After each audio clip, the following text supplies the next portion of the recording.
Bonjour et bienvenue à notre rendez-vous quotidien pour la presse en ligne et en direct sur EBS. Nous sommes aujourd'hui le jeudi 8 avril.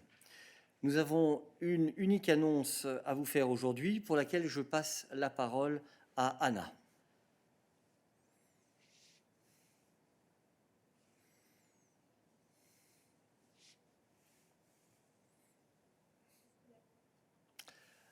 Anna, you have the floor.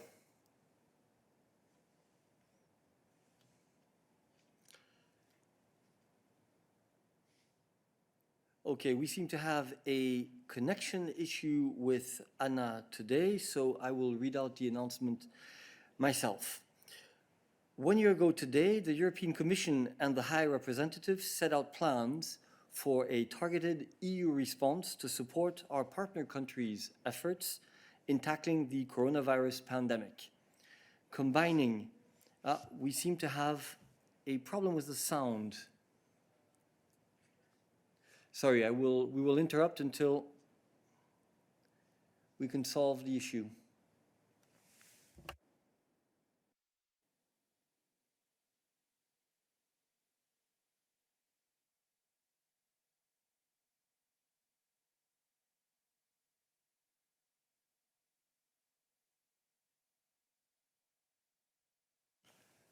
Okay, is it working now? So it seems, voilà, ça semble remarcher. Alors je vais essayer de repasser la parole à Anna, si c'est possible.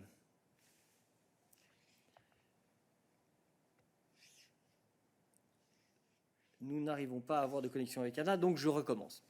So, 1 year ago today, the European Commission and the High Representative set out plans for a targeted EU response to support our partner countries' efforts in tackling the coronavirus pandemic, combining resources from the EU, its member states, and the European financial institutions as Team Europe.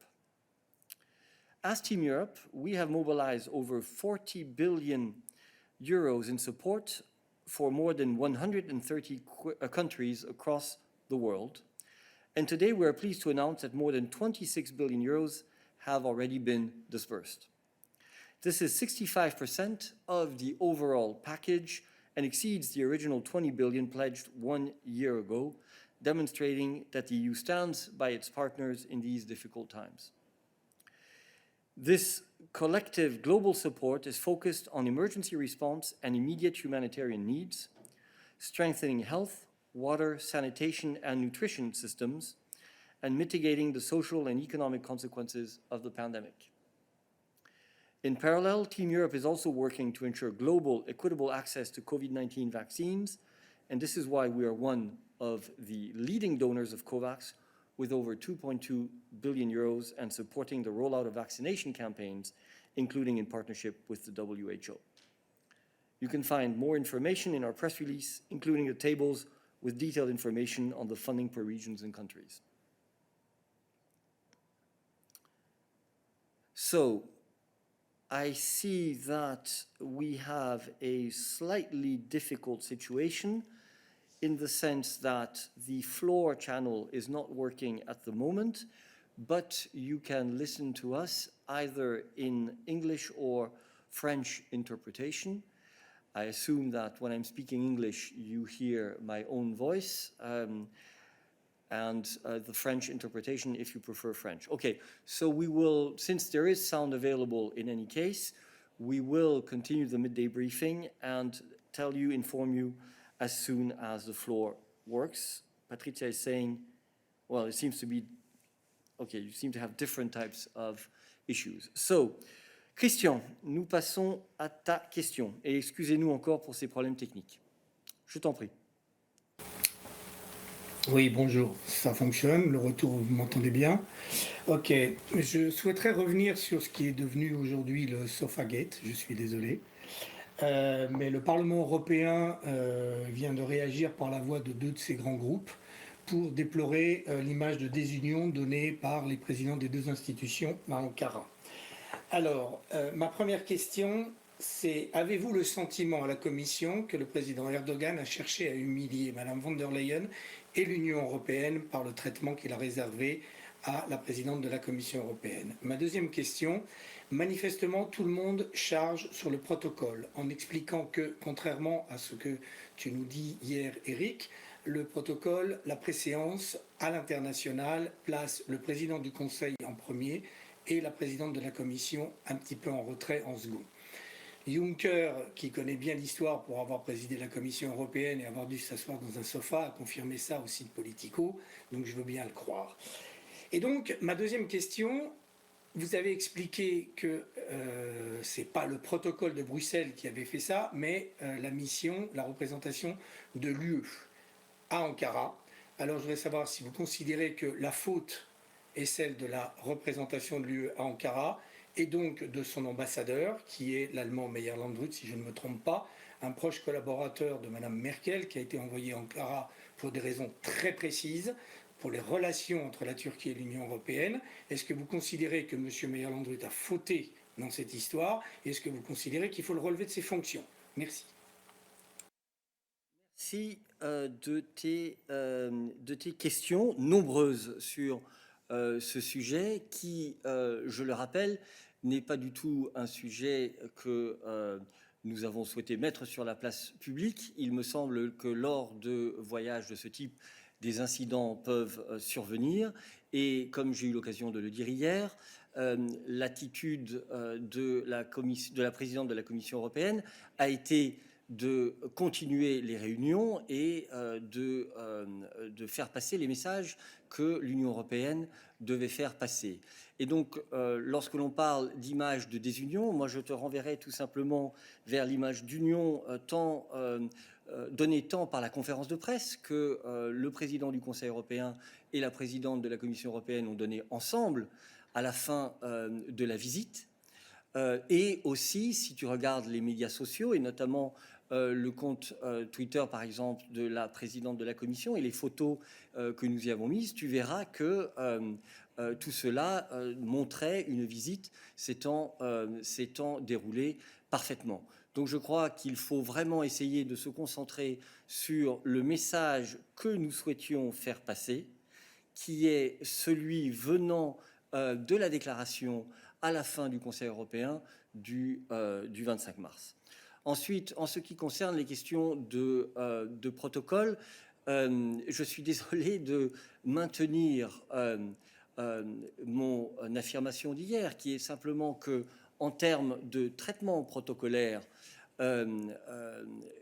la présidente de la Commission est traitée de la même manière que le président du Conseil européen lors d'une visite de ce type. Et j'en veux les très nombreuses photos que tu trouveras partout des sommets qu'il y a entre l'Union européenne et différents pays, où ils sont généralement assis côte à côte. Maintenant, il peut y avoir une différence de préséance dans le sens où l'un va parler avant l'autre, où l'un va être assis un peu plus près que l'autre, etc. Mais cela, ce sont des détails avec lesquels nous n'avons absolument aucun problème, bien entendu. Enfin, en ce qui concerne l'organisation, je n'ai absolument aucun commentaire à faire là-dessus. Ce sont des questions d'organisation interne. La présidente, comme je l'ai dit hier, souhaite simplement que ces questions soient analysées afin que, lors des prochaines missions qui se tiendront, nous ne fassions pas face au même type de questions à résoudre pendant le déroulement même de la mission. Alors, y a-t-il d'autres questions sur ce sujet? Jorge. Hi, good morning, Eric. I hope you can hear me well. Yes. Yes. Good. It's still on this, and precisely. Well, first of all, I would like to know if you're satisfied with President Michel's explanation on Facebook. I don't know if his team added something else in talks with you, or do you think that he should explain better why he didn't wait until President von der Leyen had an appropriate and equal place for the meeting? And then secondly, on the involvement of your protocol services, because I mean, given that this is an important matter, it's not an issue of internal arrangements only. So what yesterday you said that they were not involved because of COVID restrictions, but I mean, given how important was this visit and how high-level meetings are prepared, especially the face-to-face time, I find difficult to understand why your protocol service were not involved. I mean, you could have emails, you could have video conferences, you could have calls to prepare such an important meeting face-to-face. So why your protocol services were not involved, and who took that decision? Because I guess someone decided not to let them participate. And secondly, I would like to know if anybody in the Commission's protocol service on von der Leyen's cabinet, I don't know, for example, his diplomatic advisor, went through the details of the face-to-face meeting before it took place. Thank you. Thank you, Jorge. I'm afraid I'm going to disappoint you on your questions on the protocol service. I have said everything I had to say on this yesterday. I confirmed that the president and her entourage are very strict when it comes to the size of delegations that take part in missions at the moment. Let me remind you that the president is not vaccinated, nor are the members of her team. And therefore, she is taking, rightly, all the necessary precautions in terms of ensuring that risks are minimized when it comes to the health situation. And that is perfectly legitimate. So that is the reason why the protocol service was not involved. And as I remind you, we have a delegation on site, and therefore preparations were done through that channel. On your first question concerning the statement by the President of the European Council, which of course we welcome. Let me say simply that we have no further comment to make. I think it is extremely important that the European Union shows unity when it is dealing with third countries and partners. And I think that on substance, the message which both the President of the European Council and of the European Commission gave to the Turkish authorities was precisely characterized by its unity, its frankness, and the willingness to look at how to improve the relationship with Turkey, provided that Turkey continues in its de-escalation efforts. Jorge, you have a follow-up. Yes, thank you, Eric. Quick follow-up. I mean, of course, the explanations of the health concerns of the president are very legitimate and I mean, obvious, but you can prepare all these things in a remote way, with calls, with video conferences and stuff. How many chairs are going to be in the room? 1, 2, 3 chairs, things like that. And these visits, every detail matters. I mean, this is obvious for protocol services. So why these things were not run through your services, or I don't know, someone from the diplomatic team before it happened? Why you trusted blindly Michel's team? Jorge, I believe that you need to understand, I mean, we are the EU, right? And therefore, it is clear that we try to work through different types of channels depending on the circumstances. And in this case, we were working through the delegation. As you rightly say, the protocol service of the European Council was also there. It's not a question of trusting blindly. I mean, this is Team Europe. I was just making an announcement about that before. Secondly, no, certain things I'm sure cannot be fixed simply through video calls and things like that. You have to be sometimes on site. I'm not an expert in protocol. I think that it's a career in itself, and it has many subtleties. All I can say is that once again, there was an incident, okay, but the president decided to continue the meeting nevertheless, and to make the point. And I think that, quite frankly, this is what people should be focusing on, the relationship with Turkey. Hans.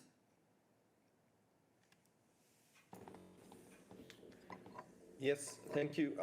Just a quick follow-up on this one. I still don't get this, because why the protocol service was not involved in any way. I mean, were there any discussions between the Commission's protocol service and the Council protocol service ahead of the visit? I mean, they could have also taken place in Brussels, knowing that the Commission's protocol service was not participating.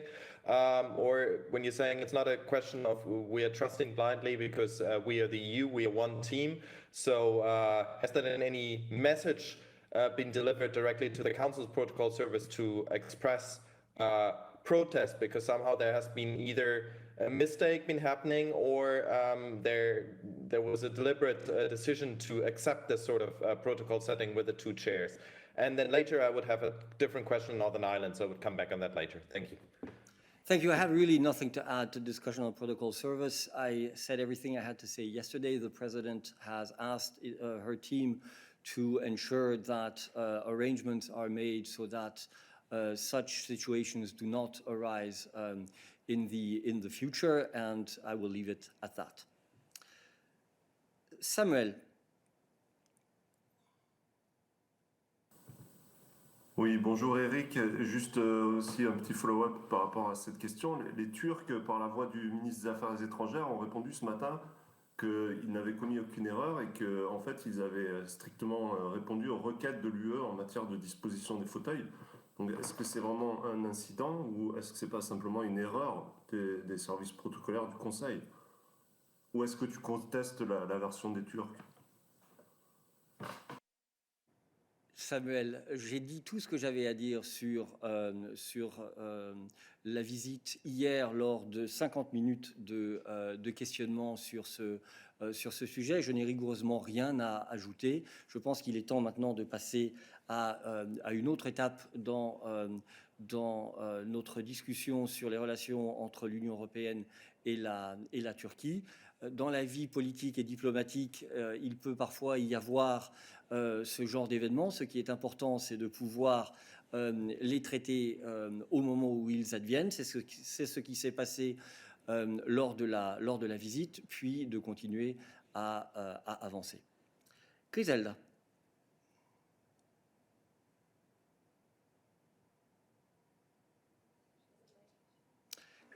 Merci beaucoup. Pardon, je voulais savoir, Monsieur Michel dit ou accepte qu'il y ait un incident, mais il dit que de commun accord avec Madame von der Leyen, il a décidé de non réagir pour ne pas gâcher l'objectif de cette visite. J'aimerais savoir si vous confirmez cette version des faits. Et puis quand même, Madame von der Leyen est la première femme qui préside la Commission européenne. J'aimerais bien savoir comment elle se sent et si elle considère que, bon, de côté Erdogan, peut-être il y a un problème de protocole, mais M. Michel, il ne s'est même pas levé de sa chaise. Donc, est-ce qu'il y a là un problème de machisme ou non?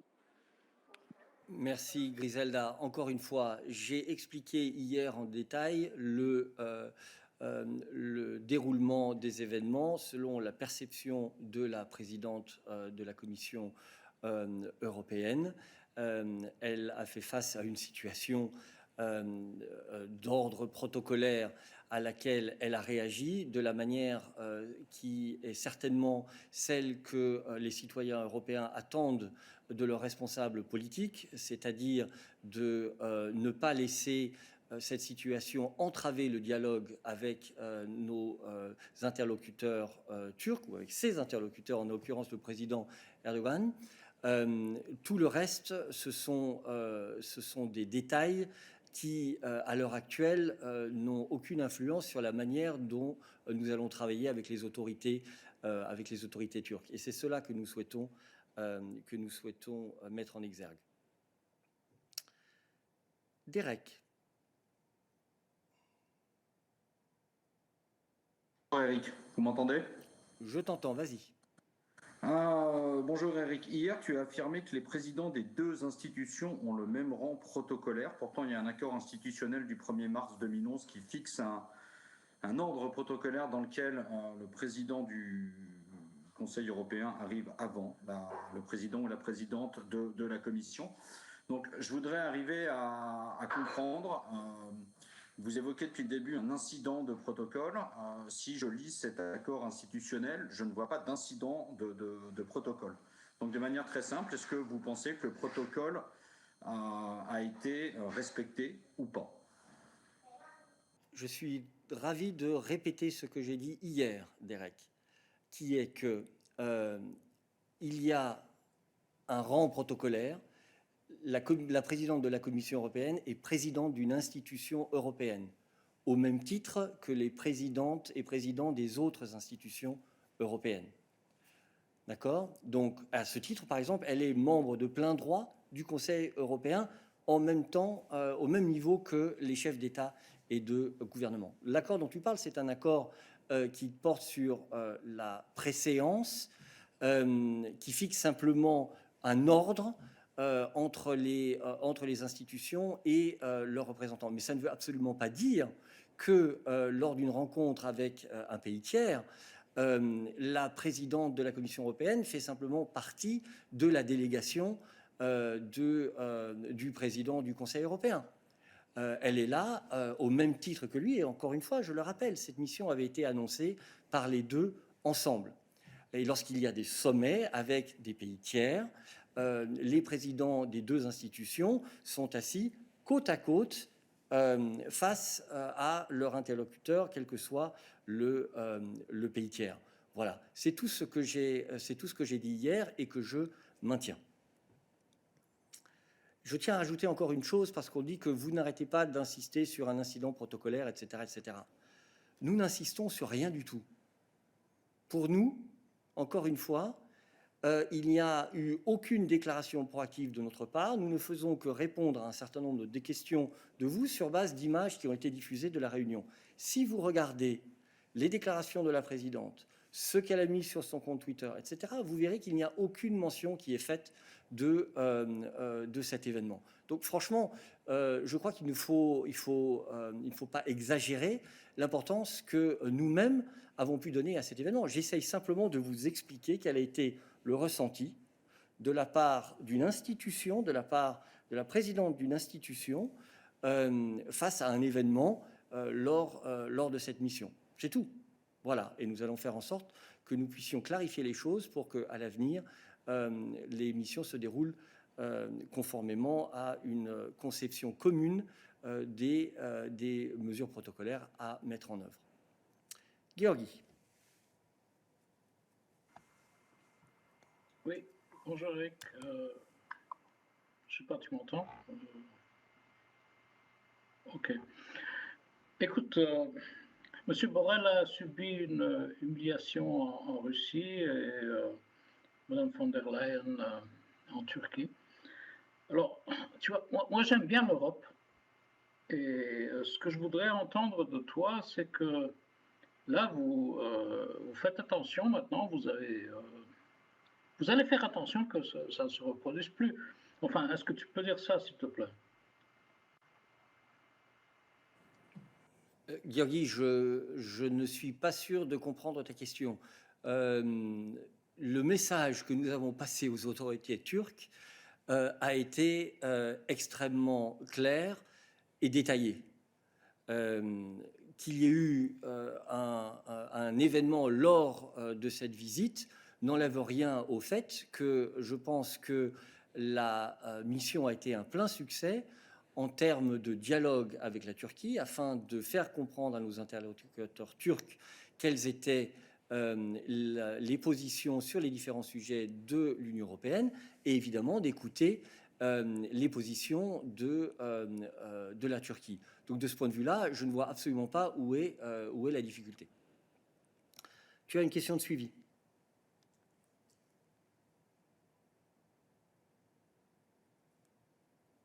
Anglais, mais je pense que c'est pas la peine. Je pense que vraiment tu n'as pas compris ma question. Je suis désolé, c'est ma faute. Donc moi je pose la question. Pour des questions qui ne sont pas protocolaires, mais on utilise bien le protocole comme instrument, l'Union européenne a été une fois humiliée en Russie, une deuxième fois humiliée en Turquie dans un espace de temps très court. Alors, est-ce qu'il y a un message de ta part, de votre part, qui dirait que vous avez tiré des leçons et que ça ne se produirait plus? Merci. manifestement, Georgi, tu n'as pas écouté ce que j'ai répondu à la question précédente, et que j'ai répété plusieurs fois hier, qui est que la présidente a demandé à ses équipes de prendre tous les contacts appropriés afin de s'assurer qu'à l'avenir, les missions qui auront lieu se déroulent sans ce genre d'incident. Je crois que c'est extrêmement clair. Philippe. Oui, bonjour, merci Eric. Peut-être pour essayer d'aller un peu plus loin, et toujours à propos du ressenti de l'événement. Ma question est la suivante. Est-ce que, au final, le problème, c'est un incident de protocole, ou bien est-ce que ça remet en lumière une question de plus de fond, en fait, qui est celle de l'égalité entre les genres? Et si c'est le cas, est-ce que il y a quelque chose à faire pour saisir le moment et peut-être rebondir? Merci. Merci beaucoup. Je te rappelle ce que j'ai dit hier. La présidente européenne, la présidente de la Commission européenne a saisi l'opportunité pour insister pendant les débats sur la question du retrait annoncé de la Turquie de la Convention d'Istanbul et sur la question des droits des femmes en particulier. Et j'en resterai là. Hans-Uwe.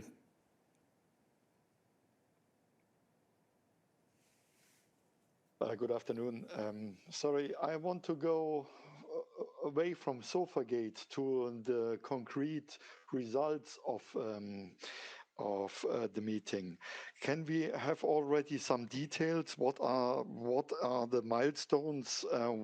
Yes, we know a bit about the refugees, and but concerning the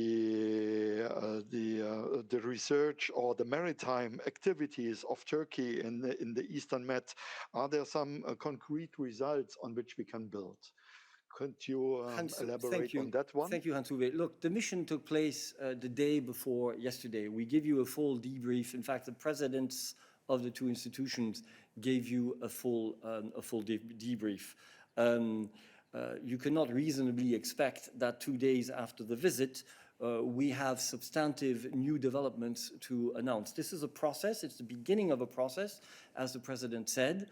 That will lead us in particular to the European Council in June. So you need to work with us until that moment, because it is at that point in time during the European Council in June that we will make a further assessment of the situation.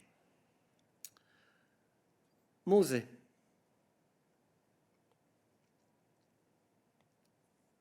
I have perhaps a bit more questions about the same thing. I mean, I must say, looking at the video film from this incident, as you call it, looks very awkward and humiliating for the President von der Leyen.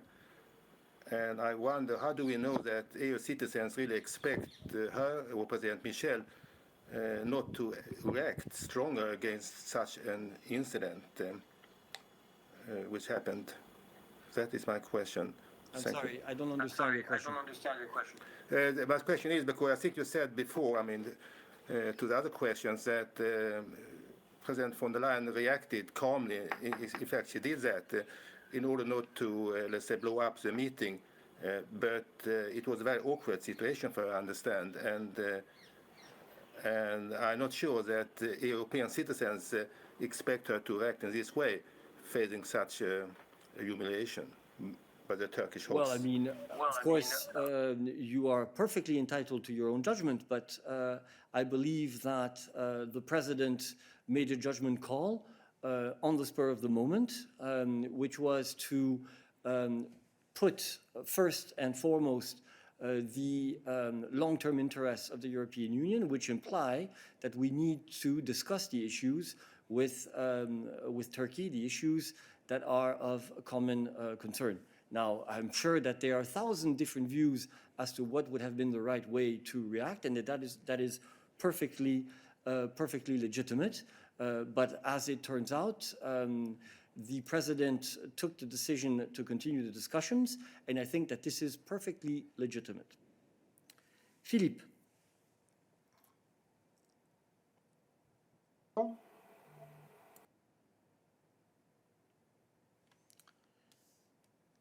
Philippe, je t'en prie. Voilà, est-ce que ça marche, ça fonctionne? Ça marche, vas-y. Pardon. Donc je n'ai pas été assez rapide pour vous demander une question de suivi.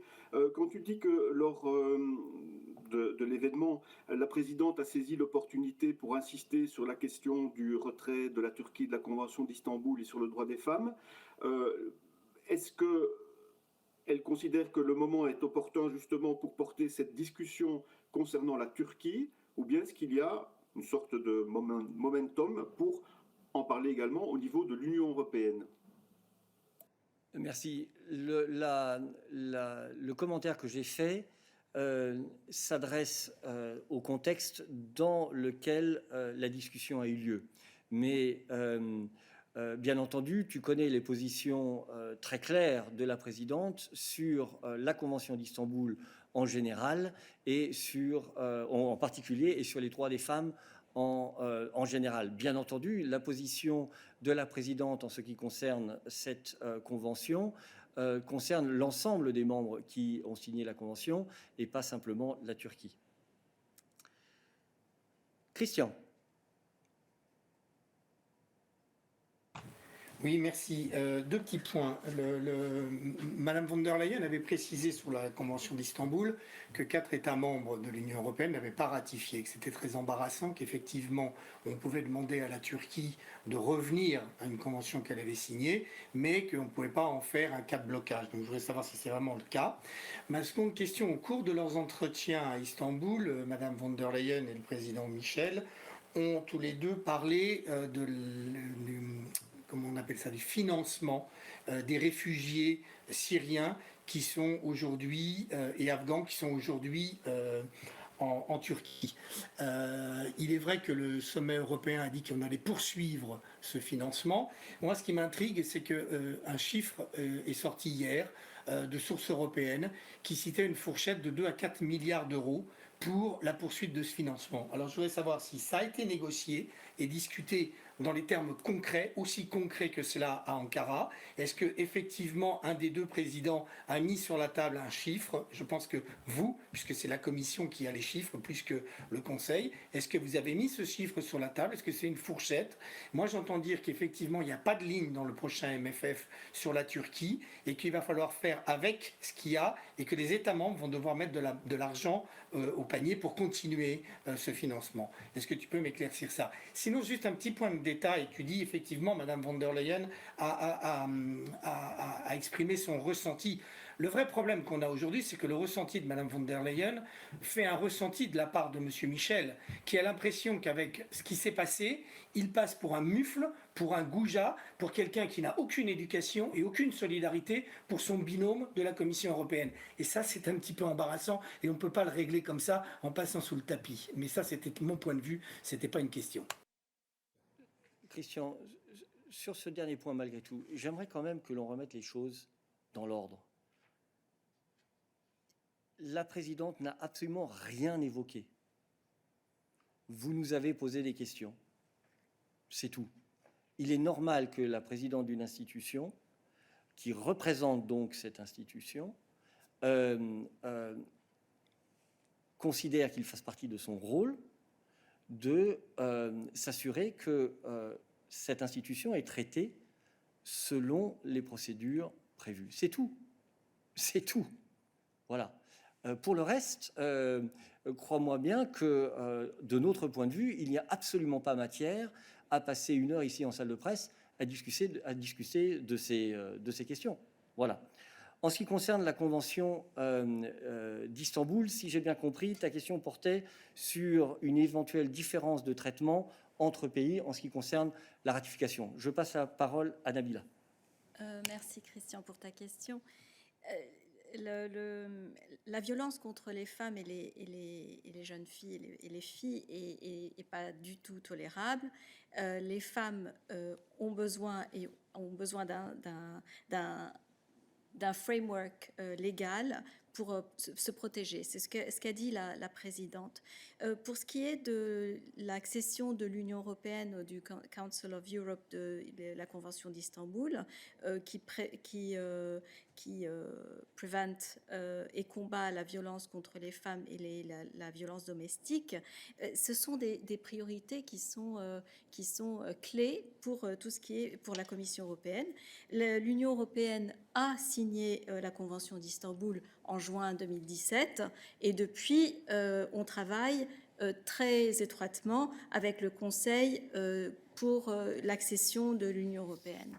En ce qui concerne, tandis que l'Union européenne reste très engagée sur l'accession de l'Union européenne sur la Convention d'Istanbul et met en avant le proposal, comme on dit, pour prévenir et combattre tout ce qui est gender-based violence. Je suis désolée de mon franglais, mais j'ai ma ligne en anglais. Merci. Anna, sur le mécanisme, sur la facilité de financement pour les réfugiés, je ne sais pas si tu peux te connecter, si tu es disponible. Oui, vas-y. Merci. Est-ce que vous m'entendez? Merci. Donc, Christian, comme tu sais très bien, avec notre facilité, on a déjà contracté le 6 milliards d'euros qu'on avait committed pour aider les réfugiés et les communautés d'accueil en Turquie. Maintenant, de cette partie-là, on a déjà déboursé à peu près de 4,1 milliards. L'Union européenne a toujours reconnu la générosité de la Turquie et les efforts pour accueillir 4 millions de réfugiés, comme tu l'as précisé, 3,6 millions de réfugiés syriens et 400 000 d'Afghans. On a toujours reconnu que les nécessités, les besoins sur le terrain vont continuer pour un certain temps. Et j'aimerais juste peut-être rappeler que déjà le leader de l'Union européenne, en décembre, dans le sommet de décembre déjà passé, ils ont dit que l'Union européenne serait prête à continuer de l'assistance financière pour aider les réfugiés en Turquie aussi. Donc, et après le dernier sommet, dernier en mars, on va bien sûr venir avec une proposition de financement comme ils ont demandé, et ça va pour pouvoir continuer du financement pour les réfugiés en Turquie, mais aussi pour les réfugiés en Jordanie, en Liban et d'autres pays de la région. Maintenant, ta question était assez précise sur les discussions entre notre président et le président Erdogan. Je pense que la discussion a été générale sur la coopération, y compris dans le domaine de soutenir les réfugiés. Et maintenant, on va venir avec une proposition. Et concernant le niveau et les instruments, c'est une discussion qu'on va devoir avoir avec les États membres et aussi avec le Parlement européen. Et c'est tout ce qu'on peut dire à cet stade-là. Merci. Merci beaucoup, Christian. Tu as une question de suivi? Oui, en fait, c'était sur la Convention d'Istanbul, Nabila, oui, la réponse, mais c'était pas ça ma question. Ma question était... hier, vous avez dit que l'Union européenne met en top de priorité les droits fondamentaux, la Convention d'Istanbul, les droits de la femme. C'est un des sujets, et ça peut même être un sujet qui, si j'ai bien compris ce qu'on m'a dit, a été clairement signifié au président Erdogan. Si jamais il n'y avait pas de modification, les États membres ne pourraient pas accepter de reprendre une coopération telle qu'ils la souhaitent, et donc il avait un effort à faire.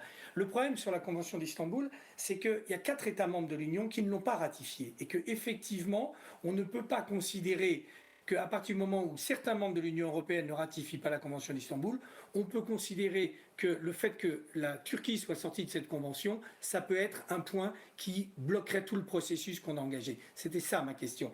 Quand effectivement, j'en profite pour bien comprendre ce que dit Anna, la fourchette de 2 à 4 milliards qui a été évoquée, c'est quelque chose qui n'est absolument pas pour l'instant sur la table. Il y a une proposition, mais ni le financement ni le niveau ne sont encore en discussion, et donc c'est prématuré de lancer des chiffres. Merci. Tout à fait, il est prématuré de lancer des chiffres. Je te renvoie aux déclarations très générales qui ont été faites sur ce point par la présidente de la Commission européenne lorsqu'elle a évoqué ce point pendant la conférence de presse à la suite ou à la fin de la visite. Sur le premier point, je vais passer la parole à Limila, mais simplement pour te rappeler que nous avons dit qu'il y a un ensemble de points qui sont en discussion avec nos partenaires turcs, et qu'il faut que nous regardions évidemment et que nous évaluions l'ensemble des points. Ça n'est pas un point individuellement, c'est l'ensemble des avancées par rapport à ces points qui sera pris en compte dans notre prochaine évaluation en juin au Conseil européen. Tu veux rajouter quelque chose? Georgi, nous revenons encore vers toi. Oui, merci Eric. Je rebondis, non pas parce que tu m'as dit que je ne t'écoutais pas. Je t'écoute très bien, hein, je t'écoute. Je rebondis parce qu'on vient de reparler de la Convention d'Istanbul. Alors, le pays que je connais le mieux, la Bulgarie, c'est la Cour constitutionnelle qui a décidé que la Bulgarie ne va jamais ratifier la Convention d'Istanbul. Alors, il faut oublier. Et je ne me souviens d'aucune déclaration ou réaction européenne. Donc, je te pose la question, est-ce que tu en as une aujourd'hui? Merci. Ce qui est clair, c'est que, bien entendu, nous appelons à la ratification de la Convention d'Istanbul par l'ensemble des signataires, qu'ils soient au sein de l'Union européenne ou à l'extérieur de l'Union européenne. Georgi, dernier follow-up, s'il te plaît. Oui, je veux bien, mais quand même, là, c'est sûr et certain. La Cour constitutionnelle d'un État membre a dit que jamais cette convention ne va être ratifiée dans cet État membre. Et vous n'avez rien à dire. C'est bien ça? Tu confirmes? Merci. Georgi, qu'est-ce que tu veux que je te réponde de plus clair que ce que je viens de te dire? Nous appelons l'ensemble des signataires de la Convention d'Istanbul à la ratifier. Merci. Bien, je ne vois pas d'autres questions sur ces sujets pour nous aujourd'hui, et donc je reviens à Hans, qui, je crois, avait une question sur un autre sujet. Yes, thank you. I have a question on Northern Ireland and the violence there following the whole question about the Northern Ireland Protocol, etc. Do you have a comment on that? Thank you very much, Hans. We, of course, condemn in the strongest possible terms the acts of violence that have occurred in Northern Ireland over the past days. Nobody has anything to gain from this. We call on all those involved to refrain immediately from these violent acts.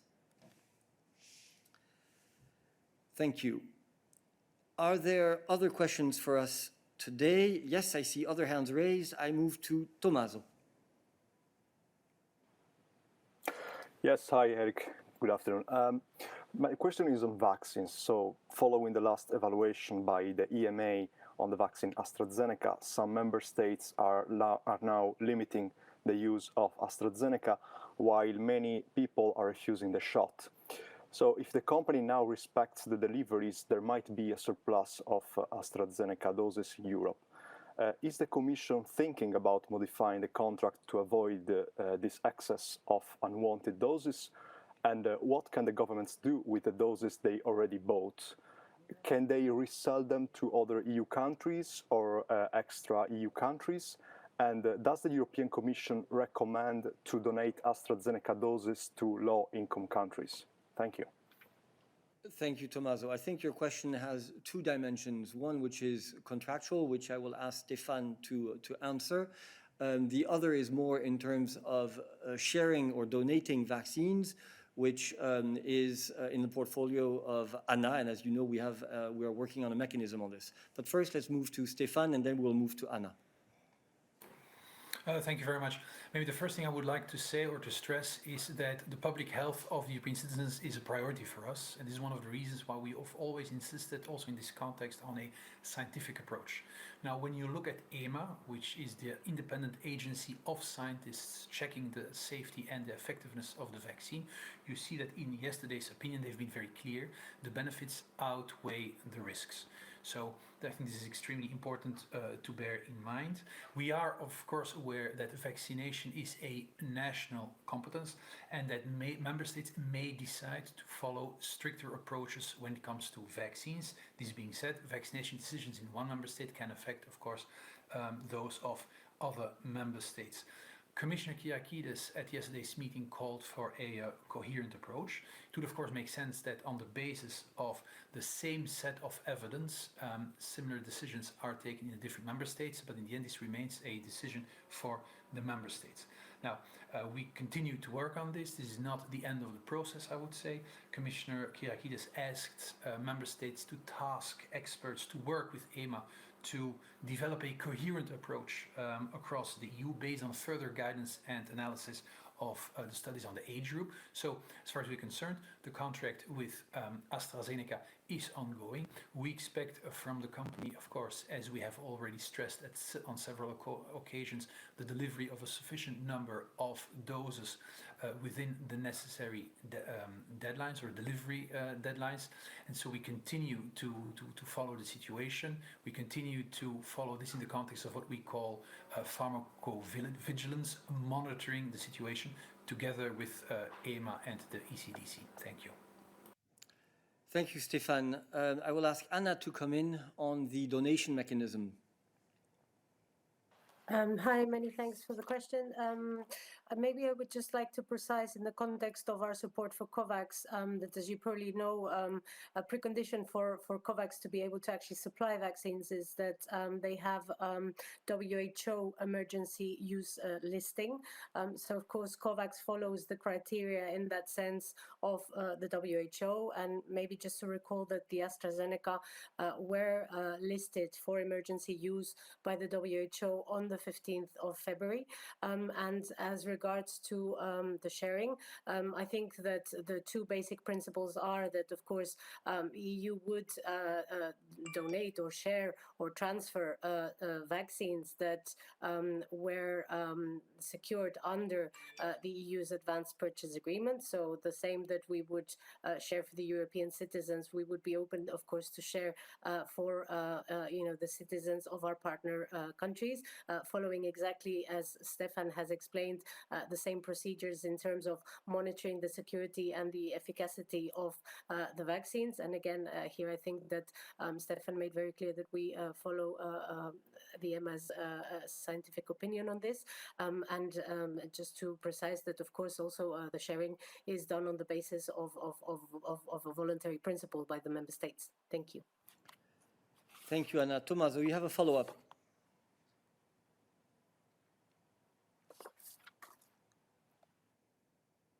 Me? Yeah. Can you hear me? Yeah. Yes, thank you. Just a quick follow-up for Stefan. We are talking about millions and millions of doses that many countries already ordered to AstraZeneca, and that maybe following this new evaluation, which changed something in respect to what had been stated in the past by the EMA, some countries may decide also not to buy anymore these doses, or maybe to reduce the number. Is this possible? Can the countries that already ordered doses from AstraZeneca reduce or withdraw their order? Thank you. Stefan. Thank you very much. But again, I would like to reiterate what EMA has said yesterday. EMA said that the benefits outweigh the risks linked to the use of these vaccines. So I think that's a very important issue to bear in mind. The situation remains obviously of utmost interest to all of us, to EMA, to the Commission, and to the Member States. We continue to follow this. So I think it's a little bit premature at this stage to go into speculation as to what could possibly happen in terms of not ordering or ordering. I believe that the situation is now followed up by EMA, by Commission, by Member States, in line with, I would say, the scientific approaches that are out there. And I think we have to keep a very close eye on that in the context of our so-called pharmacovigilance. Thank you. Thank you. Are there other questions for us today on vaccines? Please only keep your hand raised if it is on vaccines. Raf.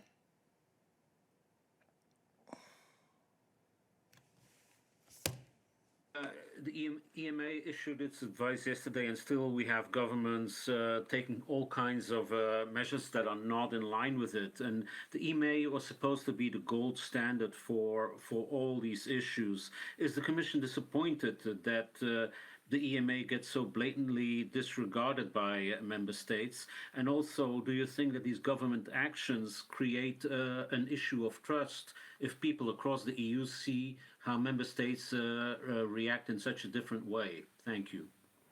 Stéphane. Thank you. First, let me come back to your last comment on the issue of trust. The issue of trust is extremely important. We want to avoid, of course, vaccination hesitancy, and this is one of the reasons why from the beginning the vaccines, the development of the vaccines are closely followed by our colleagues from the European Medicines Agency that closely follow the effectiveness and the safety of these vaccines. And so this assessment, this serious assessment by an independent agency allows us to build the trust of the citizens. So that's one very important thing. As far as the decisions that member states have taken or may take with as a follow-up to the opinion of the European Medicines Agency, I would like to recall what I've already said a few times in this press room, that is that the EMA is doing indeed the assessment of the safety and the effectiveness of the vaccine, makes opinions, issues recommendations on this basis. But of course, vaccination policy is a matter of national competence. Member states can apply the vaccination policy taking into account the needs they have, the circumstances they have to face in the different member states. So member states can decide to go to be stricter, to apply stricter approaches than those which have been proposed by the European Medicines Agency. But of course, as I said before, and also following the request of Commissioner Kyriakides, the work continues to be monitored with the member states so that we can keep a very close eye on the further developments, again, in the context of our pharmacovigilance. And finally, yes, what I would like to say is that the vaccination policies, as I said before, are indeed a matter of national competence, but the Commission obviously always stands ready to offer support as much as possible. Thank you. Thank you. We continue on the issue of vaccines. Eric. Sur le vaccin russe Sputnik V, l'Allemagne a annoncé d'entrer en négociation bilatérale avec la Russie sur ce vaccin. Et d'après le ministre de la Santé Spahn, la Commission européenne aurait dit qu'elle ne souhaiterait pas y participer. Est-ce que tu peux confirmer cette information? Est-ce que vous avez des commentaires là-dessus? Est-ce que c'est la fin de la stratégie en commun? Est-ce que c'est la fin des fameux APA, Advanced Purchase Agreements? Merci beaucoup. Je vais passer la parole à Stéphane, mais je voudrais encore une fois vous rappeler qu'il peut y avoir des approches distinctes. Nous avons une stratégie européenne des vaccins qui est basée sur la négociation avec un certain nombre d'entreprises qui ont été identifiées. Le fait que des États éventuellement décident d'acheter des vaccins d'autres fournisseurs, et ça a déjà été le cas, tu l'as bien vu avec la Hongrie, n'implique pas la fin de la stratégie européenne. Ce sont deux choses différentes. Et donc la réponse à ta dernière question est clairement et tout simplement non. En ce qui concerne tes autres questions, je passe la parole à Stéphane. Merci beaucoup. Nous ne pouvons évidemment, nous ne sommes pas bien placés pour donner des commentaires sur des commentaires.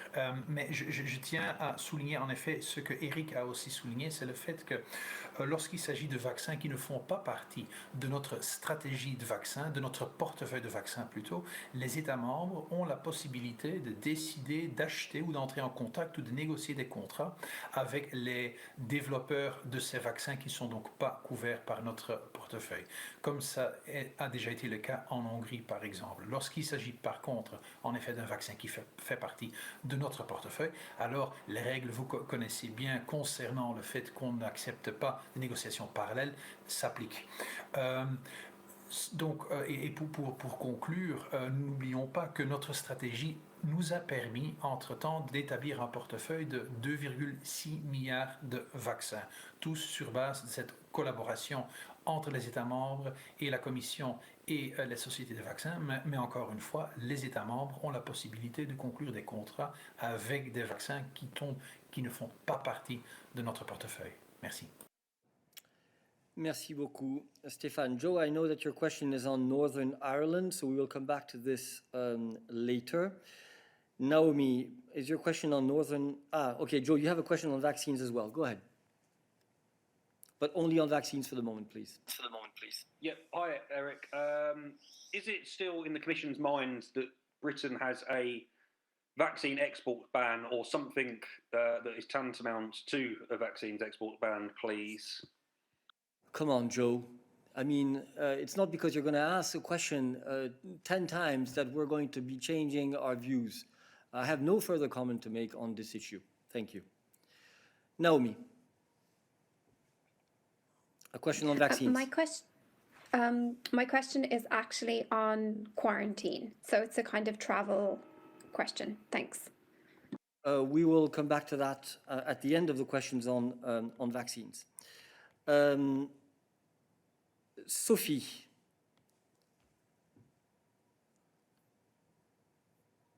Prendre ma question. Je voulais faire un follow-up par rapport à la réunion des ministres de la Santé d'hier. Donc j'entends bien la réponse de Stéphane comme quoi c'est une compétence nationale et que les États membres peuvent aller plus loin que ce que l'EMA dit. Toutefois, le discours de la commissaire Kyriakides appelait quand même à une réponse coordonnée et comme d'habitude, on voit que malgré ces appels à la coordination, les réponses sont quand même très très différentes d'un État membre à l'autre. Donc j'aurais voulu, comme on n'a pas eu l'occasion d'avoir une conférence de presse après la réunion, j'aurais voulu savoir si Madame Kyriakides, du coup, n'était pas déçue que son message n'ait pas été entendu. Et Stéphane, si je peux me permettre une seconde question, je t'ai déjà posé la question, mais les discussions avec AstraZeneca qui sont en cours suite à la lettre de mise en demeure que vous avez envoyée, vous dites, enfin, la procédure voudrait qu'après 20 jours, il se passe quelque chose. Je me demandais comment on comptait ces 20 jours, puisque si c'est juste 20 jours, pas 20 jours ouvrables, on devrait avoir normalement une nouvelle étape qui s'enclenche. Donc, est-ce que ça veut dire que AstraZeneca vous a donné des réassurances et que maintenant, il n'y a plus vraiment de conflit avec la société? Voilà, merci. Stéphane. Merci beaucoup, Sophie, pour les questions. En ce qui concerne la première question, il est vrai que la commissaire Kyriakides a, dans le cadre de la réunion, appelé ou demandé aux États membres de développer une approche cohérente, en effet, au sein de l'Union, sur base de l'évaluation qui est faite par l'EMA. C'est pour cette raison-là qu'elle a demandé à ce que les États membres, par exemple, nomment des experts qui peuvent travailler avec l'EMA pour suivre de plus près la situation et de développer une guidance, excusez-moi, des recommandations tenant pour les différents groupes d'âge. Donc le travail continue et je pense que ça c'est très important pour arriver à une approche cohérente dans ce domaine-là. En ce qui concerne la lettre qui a été envoyée à AstraZeneca, le but de cette lettre, c'est, comme ça a été expliqué déjà à plusieurs reprises, c'est de trouver un accord avec la société sur les livraisons d'un nombre suffisant de doses dans des délais raisonnables. Et donc ça, c'est le but et c'est sur base de cet objectif que la Commission est en train de travailler avec la société. C'est pour cette raison-là qu'elle a lancé cette procédure de résolution de conflits à l'amiable, je dirais. Le travail continue. Il y a évidemment des contacts entre la société et la Commission, mais à ce stade-ci, je ne peux pas encore dire ou donner plus d'informations. Le but étant d'arriver évidemment à un accord. Merci. Merci. Tommaso.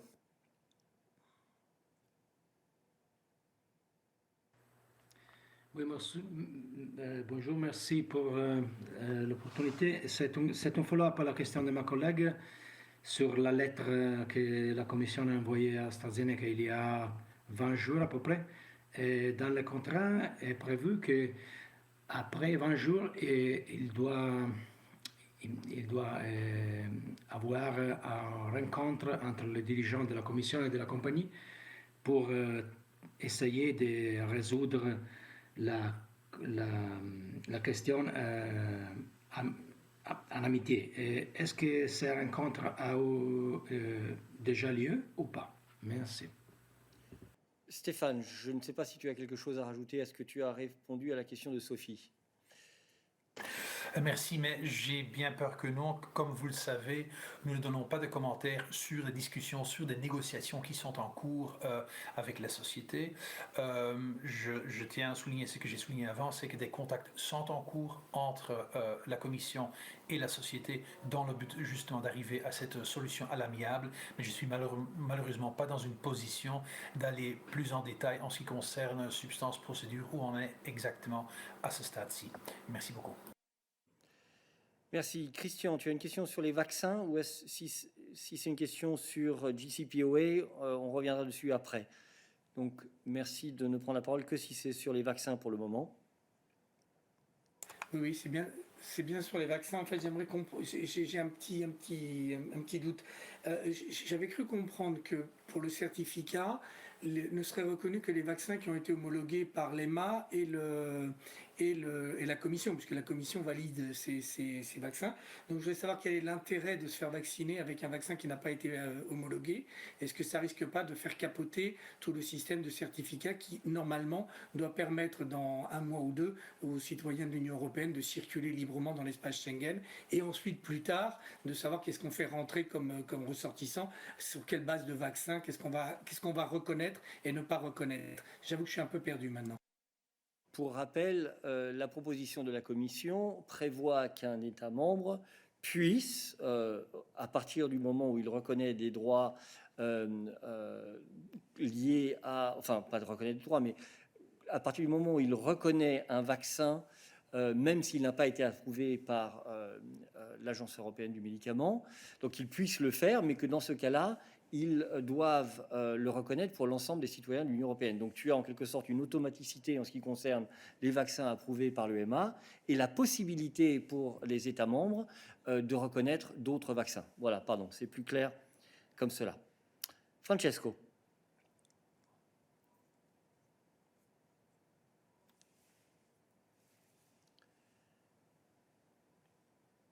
Francesco, you have the floor.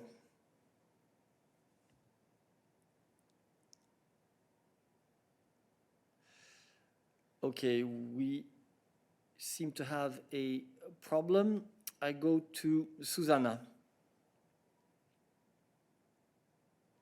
Go ahead.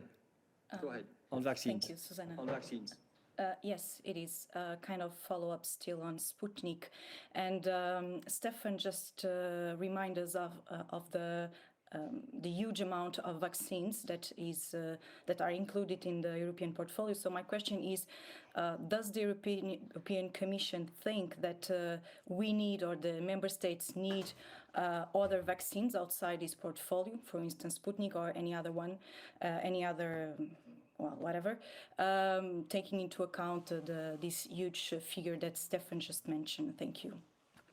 I think our position on this has been very clear from the outset. We have negotiated with the companies, and we're still, by the way, negotiating the finalization of contracts with 2 other companies, a vast amount of vaccines, which are sufficient to vaccinate the whole European population. So the question at this stage is less one of extra doses of vaccines than ensuring that, that we actually are able to administer the vaccines, get them delivered and administered to people. But that being said, the European Union has developed a strategy, but there is a right of member states to pursue parallel actions if they see so fit.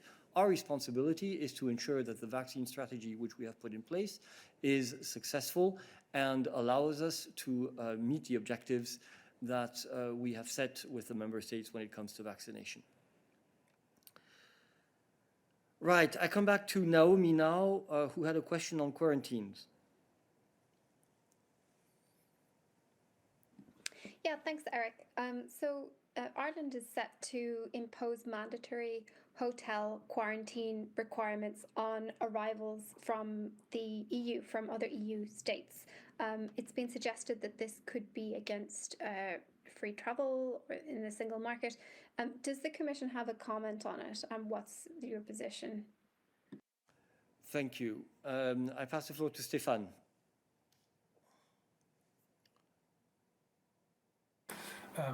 Hi, I can say a couple of things in terms of, well, the first thing is that as far as quarantine is concerned, we know that quarantine are matters of public health, and this is part of the national competence of the different member states. So that's something. Member states may decide to impose rules of quarantine when they believe there are causes for public health. As far as the free movement aspect is concerned, maybe my colleague Adalbert may wish to come in. But as far as quarantine is concerned, I think this is a matter of member state competence, where it is important that we follow a scientifically based approach and guidelines which are out there coming from ECDC or EMA and other scientific institutes. Thank you. Thank you. It would normally be a question for Christian, but I believe that Adalbert is replacing him.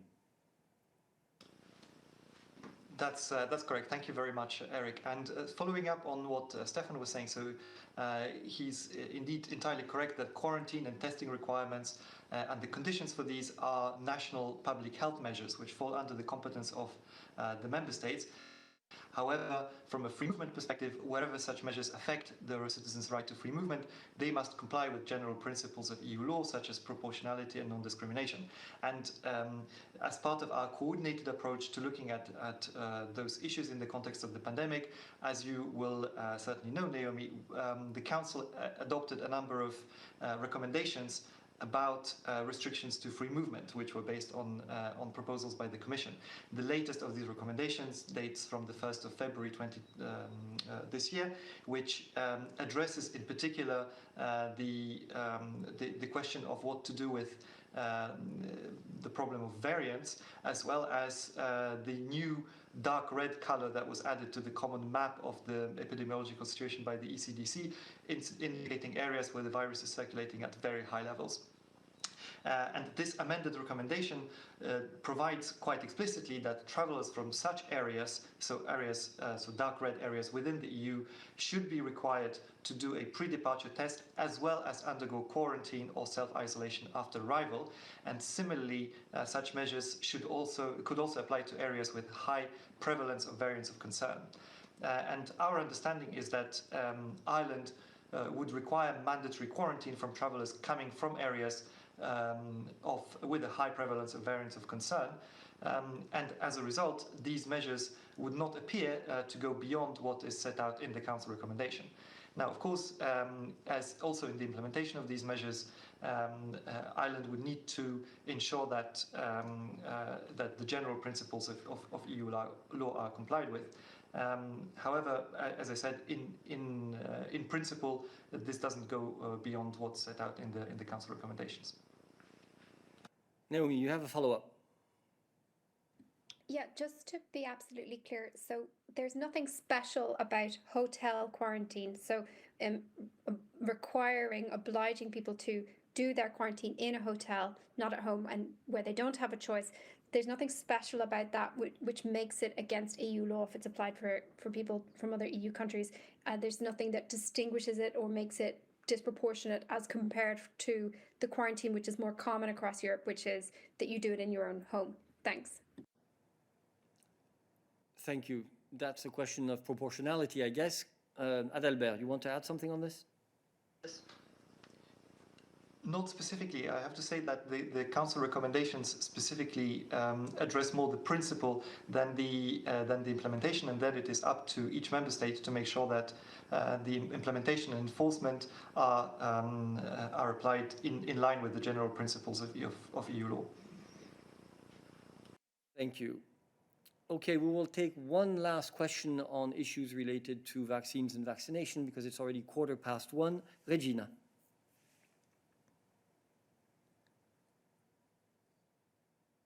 Is again about the quarantine and the PCR test.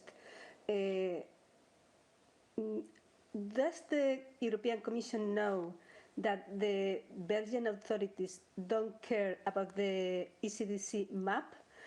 Because we are continuing coming from countries, from regions like mine, that we are yellow, we are green, and they still are asking us to have a double test PCR, a quarantine, and do they realize, the Belgian authorities, that Brussels is not the capital of Belgium, it's the capital of Europe? Well, let me specify that Brussels is certainly the capital of Belgium.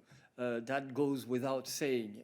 It also is the seat, one of the seats of European institutions, but that does not take away the fact that it is the very beautiful capital of one of our member states. Let's not forget that. On the issue of the ECDC map and its use by member states, I pass the floor to Stéphane and possibly to Adalbert. Thank you. I don't think I have any specific comments to make on this. The ECDC map is indeed there to help member states to make sure that we have a coherent approach to things.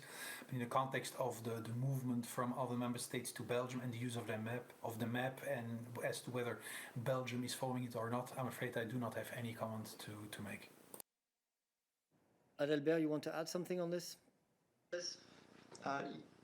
Yes, perhaps just to mention that this is an issue that the Commission is following very closely, and you may recall that we, as far back as in February, the Commission reminded all member states that they have agreed on a common approach to manage the restrictions to free movement in a coordinated manner.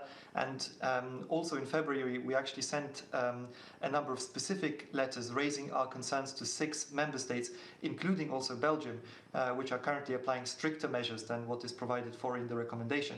In particular, issues such as bans on entering or leaving the country. And we remain in very close dialogue with the authorities of these member states, including of Belgium, in order to follow up on these concerns, in particular regarding the proportionality of the measures taken. We will continue to follow this closely as guardian of the treaties, and also to make sure that the coordinated approach that has been agreed is followed by the member states. Thank you very much. So I close the health chapter, and we go back to Joe, who had a question on Northern Ireland, I believe. Thanks, Eric. Let's see if you answer this one. So on Northern Ireland, you put out your statement, but I'm just wondering, have we got any more kind of practical terms? Is Maroš Šefčovič going to travel to Belfast? The Northern Ireland Secretary of Great Britain is doing so today to join in with the talks. I'm just wondering if the Commission is going to play a more active role in the talks, given the fact that the police chiefs in Northern Ireland have blamed the protocol as one of the reasons for why the kind of tensions and unrest have kind of broken out in recent days. Thank you. Thank you very much for your question. I have nothing to add to the very clear statement that we made and the call on the end to violence in Northern Ireland. As to issues related to the implementation of the protocol itself as a distinct issue, let me turn to Dan to see if he has any specific news on this. Hi, Eric, and hi, Joe. Thanks very much for your question. As indeed, in terms of the implementation of the protocol, absolutely as a distinct issue to what we have just been discussing there. I think you know well, first of all, that the protocol was agreed to protect peace and stability in Northern Ireland, to protect the Good Friday Belfast Agreement, to protect North-South cooperation, to avoid a hard border. All of that was done for those goals, and it now needs to be implemented jointly by both sides. I think you know that we, the EU, stand ready to find swift, pragmatic solutions within the framework of the protocol. For that reason, that's why we said that the UK needed to provide a credible roadmap with clear deliverables and milestones for the implementation of the protocol. I can confirm that on the 31st of March, we received a document from the UK entitled a draft EU-UK work programme. We're now assessing that. And in terms of contacts at the moment, we have technical level contacts ongoing between both sides, but that's all that I would have to say for the moment. Thank you. Okay, we will take one last question today, and it goes to Christian on the JCPOA.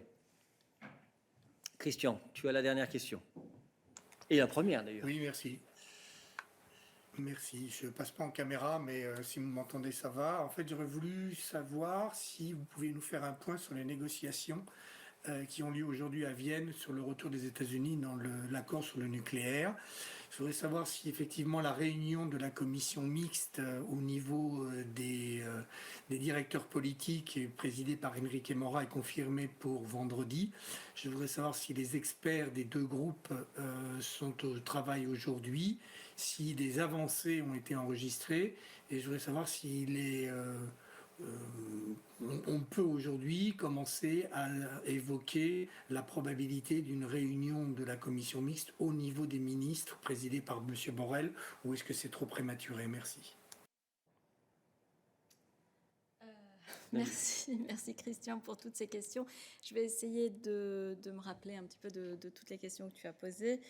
Comme tu sais, la commission mixte au titre du plan d'action du JCPOA s'est réunie donc le 6 avril à Vienne en forme physique. Donc ils sont à Vienne. La commission mixte est présidée, comme tu le sais, au nom du haut représentant Josep Borrell par Enrique Mora et réunit les représentants de la Chine, de la France, de l'Allemagne, de la Russie, du Royaume-Uni et de l'Iran.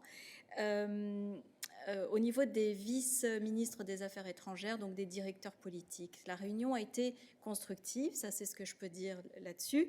Il y a une unité et ambition pour un processus diplomatique conjoint et il y a un sentiment d'urgence. Donc tout le monde est clairement sérieux et engagé dans cet exercice. Alors la commission mixte a lancé les travaux de deux groupes de travail, l'un sur le nucléaire et l'autre sur la mesure de levée de sanctions, dans le but de préciser les mesures à prendre pour assurer un retour complet et effectif à la mise en œuvre du JCPOA.